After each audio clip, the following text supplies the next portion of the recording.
CJP को ये बात का ध्यान रखना चाहिए, अगर वो सच्चे हैं तो कुछ नहीं होगा उनके आंदोलन से, अगर वो ईवीएम का आंदोलन नहीं करेंगे। हम भी जंतर मंतर आएंगे, लेकिन अभी उसमें थोड़ा समय लगेगा। मोदी जी और आरएसएस और बीजेपी की सरकारों का कान पकड़ के हटाने की रास्ता सिर्फ एक ही है, और वो है बैन ईवीएम और पेपर बैलेट को वापस लाने का आंदोलन, ब्रिंग बैक बैलेट। लूट का जरिया ढूंढते हैं। बहुत लोग हैरान हो रहे हैं कि राम मंदिर में चोरी हो गई, दूसरे मंदिरों में चोरी हो गई। इसमें हैरानी की क्या बात है? आरएसएस, बीजेपी, अमित शाह जी, मोदी जी, ये सब पैसे चुराने के लिए तो बैठे हैं अपनी अपनी जगहों पे, और कोई काम नहीं है इनका। लेकिन हमारे लोग जो विरोध करते हैं, राम मंदिर का भी जो विरोध कर रहे हैं वहां पे चोरी का, वो लोग सब डरपोक है। सीधे नहीं बोलेंगे कि मोदी जी ने चोरी कराई चंपत राय जी से, ये नहीं बोलेगा कोई भी।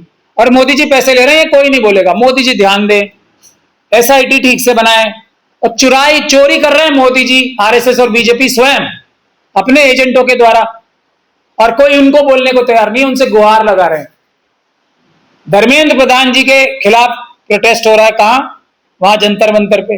धर्मेंद्र प्रधान जी कौन है? मोदी जी ने उनकी जिम्मेदारी लगाई है, पेपर लीक करो, पैसे चुराओ और मुझे पैसे दो। ये बोलने की शक्ति और ताकत किसी को नहीं है। वहां जंतर मंतर पे बैठ के ये बोल रहे हैं कि हम आरएसएस से गुहार लगाएंगे। आरएसएस ने मोदी जी क्योंकि सबसे ज्यादा चोरी करके पैसे इकट्ठे कर सकते थे, उनमें क्षमता थी, इसीलिए तो प्रधानमंत्री बनाया उन्हें। और किस लिए बनाएगा कोई उन्हें प्रधानमंत्री? कौन सी क्वालिटी है उनमें ऐसी, बताइए मुझे आप, जो अडवाणी जी में नहीं थी, जो मुरली मनोहर जोशी में नहीं थी, जो हमारे सुब्रमण्यम स्वामी जी जो पड़ोसी हमारे यहाँ पे, उनमें नहीं है। ऐसी कौन सी क्वालिटी है मोदी जी में जो इन सब लोगों में नहीं है?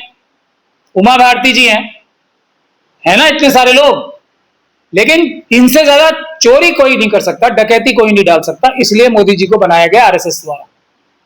ये बात सीधी सीधी कहने की जिसमें दम नहीं है, वो नाटक कर रहा है प्रोटेस्ट करने का, कोई उसमें दम नहीं है उस बात।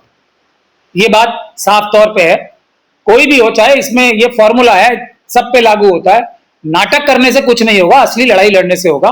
असली लड़ाई फिर मैं आपको बता रहा हूं, असली लड़ाई है जो हमारे पीछे है।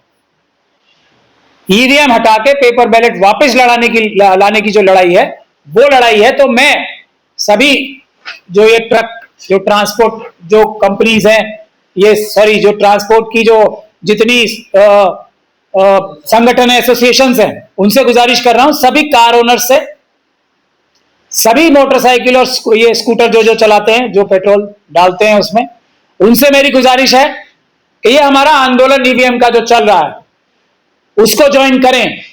अगर आपको हर प्रकार की चोरी से, हर प्रकार की डकैती से, हर प्रकार के करप्शन से बचना है, तो आपको ये ईवीएम का आंदोलन ज्वाइन करना पड़ेगा। ईवीएम हटानी पड़ेगी, देश बचाना पड़ेगा, लोकतंत्र बचाना पड़ेगा। ईवीएम का आंदोलन ही सब बुराइयों को खत्म करने वाला आंदोलन है। तो आप सब लोग अपना मुद्दा भी उठाएं, लेकिन ईवीएम का मुद्दा भी साथ में उठाएं। एक और डेवलपमेंट हुई है, वो भी मैं आपके सामने रखना चाहता हूं। वो डेवलपमेंट ये हुई है कि इंडिया गठबंधन ने एक चिट्ठी लिखी है हमारे मुख्य न्यायाधीश साहब को, सुप्रीम कोर्ट के। अब खैर मुझे तो ये लॉजिक समझ में नहीं आता कि मुख्य न्यायाधीश साहब को चिट्ठी लिख के क्या होगा, या किसी को भी चिट्ठी लिख के क्या होगा? कुछ नहीं होगा, डस्टबिन में ही जाएगी ज्यादा से ज्यादा, वो इससे ज्यादा तो उसका कोई यूज नहीं है। लेकिन फिर भी एक बात महत्वपूर्ण है उसमें। अब वो महत्वपूर्ण बात यह है कि उस चिट्ठी में यह लिखा गया है कि इंडिया गठबंधन की सभी पार्टीज जो है वो मत पत्र से, पेपर बैलेट से चुनाव चाहती हैं। बहुत मजेदार बात है ये। अब इन्हें दोबारा पेपर बैलेट क्यों याद आ गया इंडिया गठबंधन की पार्टीज को? अब ये सोचने वाली बात है। इसकी दो वजह हो सकती हैं। एक वजह तो ये हो सकती है कि मोदी जी, अमित शाह जी ने जो इन सभी पार्टी के अंदर जो वो है स्लीपर सेल्स हैं, उनको बोला होगा कि भाई ये मिशन सेव कॉन्स्टिट्यूशन का ईवीएम हटाने वाला आंदोलन एक बार फिर शुरू हो गया है, तो आप भी थोड़ा थोड़ा इसमें अपनी भागीदारी रखो, ताकि इसको, जैसे हमने पहले आप लोगों के माध्यम से ईवीएम का आंदोलन को खत्म कराया था या उसके साथ भीतरघात किया था, आप लोग भी इस बात को उठा के रखो। और इसी वजह से स्लीपर सेल्स ने चिट्ठी में चीफ जस्टिस की साहब की ये लिखवाया है कि हम लोग सब पेपर बैलेट से चुनाव चाहते हैं। ये एक वजह हो सकती है उसकी। दूसरी वजह यह हो सकती है कि शायद दिल से ही अब इन लोगों ने मान लिया, लीडरशिप ने बोल दिया, नहीं देखो महमूद प्राचा साहब सही बात कह रहे हैं, मिशन सेव कॉन्स्टिट्यूशन सही बात कह रहा है, बाकी सारे तरीके कम पड़ जाएंगे आरएसएस और बीजेपी को हटाने के लिए, ईवीएम का मुद्दा ही हमें उठाना पड़ेगा सबसे पहला मुद्दा, वरना आरएसएस और बीजेपी को हराने का कोई तरीका नहीं है। ये भी हो सकता है। लेकिन वहां मैं फिर एक बात ये कहूंगा, ये चिट्ठी लिखने से कुछ नहीं होगा, सड़क पे आना पड़ेगा।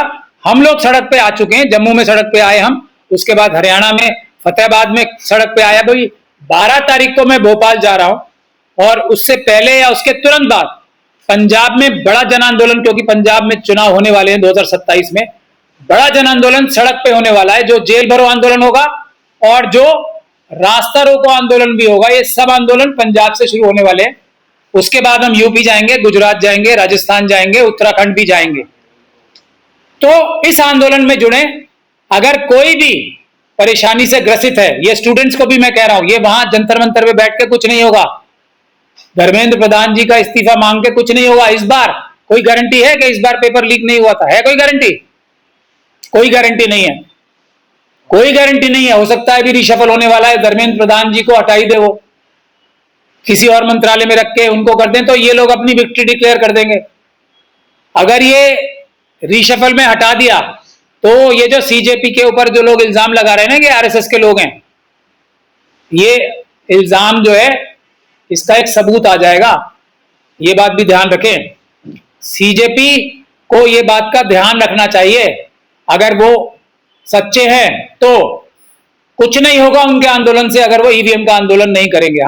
हम भी जंतर मंतर आएंगे, लेकिन अभी उसमें थोड़ा समय लगेगा। तब देखेंगे कौन व्यक्ति सच में देश के साथ है, कौन सिर्फ एक अपने आप को देशभक्ति का नाटक कर रहा है। ये बात तय होगी ईवीएम के आंदोलन से, पेपर बैलेट के आंदोलन से। और सारे आंदोलन भी जरूरी हैं, लेकिन इस आंदोलन के छत्र छाया में, इस आंदोलन की छतरी में और अम्ब्रेला में ही सारे आंदोलन होंगे, क्योंकि यही मोदी जी और आरएसएस और बीजेपी की सरकारों का कान पकड़ के हटाने की रास्ता सिर्फ एक ही है, और वो है बैन ईवीएम और पेपर बैलेट को वापस लाने का आंदोलन, ब्रिंग बैक बैलेट। पेट्रोल के दाम क्या हैं? अब ज्यादातर लोग बोलेंगे 100, 102 इसी के आसपास बोलेंगे, लेकिन ये बात पूरी तरीके से गलत है। अगर आप पेट्रोल लेने जाएंगे तो उसकी कीमत 150 रुपए से ऊपर है।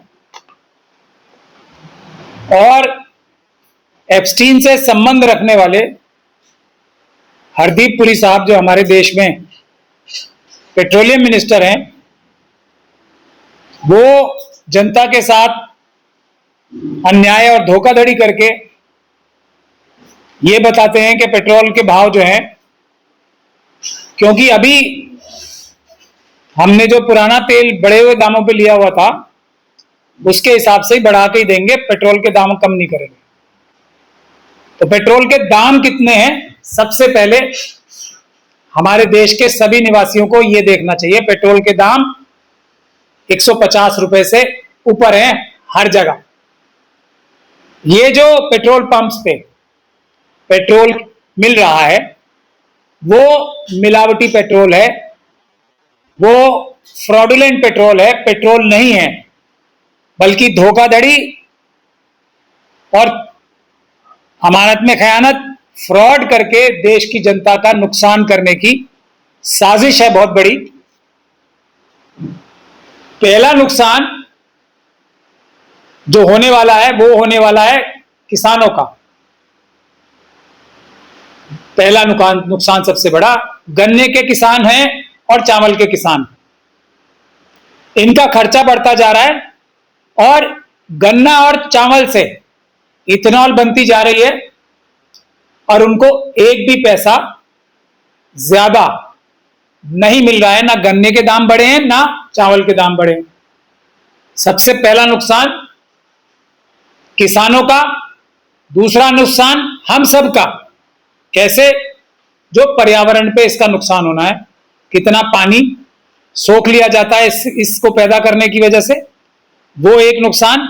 लोगों के लिए यहाँ पे पीने के लिए पानी नहीं है, जाके बिस्लरी, इन सब कंपनी से ये जो एप्स्टीन मानसिकता के लोग हैं ना, हरदीप पुरी साहब हैं और दूसरे आरएसएस और बीजेपी के लोग हैं एप्स्टीन वाले, ये सब लोगों ने किस किस कंपनी से क्या क्या पैसे लिए हैं इस काम को करने के, वो मैं गिनवाना चाहता हूं। दूसरा, जब पीने का पानी हैंड पंपों से खत्म हो जाएगा, गांव में लोग कुएं से पानी नहीं मिलेगा, तो ये किससे पिएंगे? ये जो पानी बेचने वाली कंपनियां, इनसे पैसे चुराए जा रहे हैं।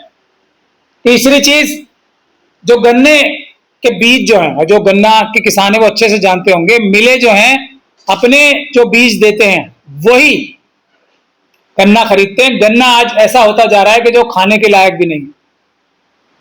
तो जो हमारे लोग चीनी और गन्ना खा के अपनी सेहत थोड़ी बहुत बनाते थे, गन्ने से बहुत अच्छा एक हेल्दी फूड है गन्ना, तो वो खाने लायक भी नहीं बच रहा है गन्ना। ये एक और बड़ा स्कैम है। इसके बाद जो स्कैम है वो ये है, जो ऑटोमोबाइल कंपनीज हैं, कार स्कूटर्स जो बनाती हैं, इथेनॉल डालोगे, जितना इथेनॉल डालोगे उतनी जल्दी ज्यादा गाड़ी खराब होगी और नई गाड़ी आपको लेनी पड़ेगी। अब जब गाड़ी एक आदमी चलाने की उसको जरूरत है और आदत पड़ी हुई है, बगैर गाड़ी के तो रहेगा नहीं। तो जो ये गाड़ियां, स्कूटर, मोटरसाइकिल बनाने वाली कंपनी है, इनसे भी पैसे का दोहन किया जा रहा है। इनको गैर जरूरी या लाभ पहुंचाने के लिए ये काम हो रहा है इथेनॉल का।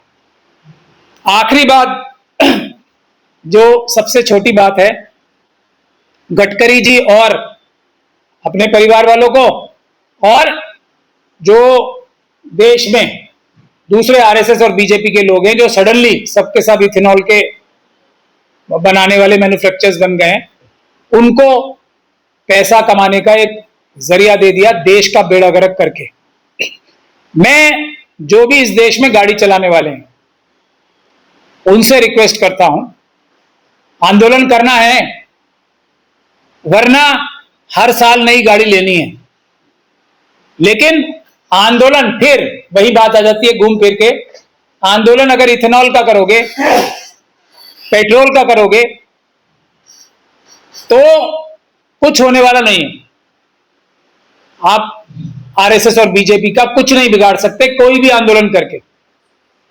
अगर इन्हें पेट्रोल सस्ता ही लेना हो तो ईरान और रशिया से तेल लेते ना, ये इथेनॉल बनाने की आवश्यकता कहां पड़ती है? अगर ईरान से तेल ही लेते रहे हम तो नहीं पड़ेगी ना।